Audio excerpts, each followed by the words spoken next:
খাগড়াছড়ি ও রাঙ্গামাটিতে সহিংসতা এবং হত্যার প্রতিবাদে ৭২ ঘণ্টা সড়ক ও নৌপথে অবরোধ চলছে।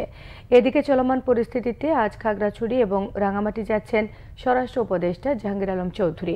সড়ক অবরোধের কারণে খাগড়াছড়ি থেকে দূরপাল্লার কোনো যানবাহন ছেড়ে যায়নি। শহরের ভেতরে কিছু হালকা যান চলাচল করলেও যানবাহন চলাচল সীমিত। গতকাল ঢাকার একটি সমাবেশ থেকে সড়ক ও নৌপথ অবরোধের ডাক দেওয়া হয়েছে।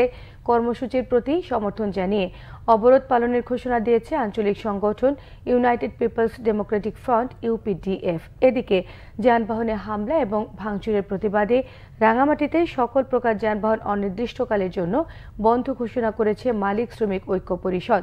বন্ধ রয়েছে লঞ্চ চলাচলও। অবরোধের ফলে ভোগান্তিতে পড়েছেন সাধারণ মানুষ।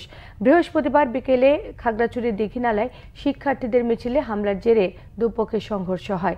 এ ঘটনায় খাগড়াছড়ি এবং রাঙামাটিতে এ পর্যন্ত নিহত হয়েছে ৪ জন।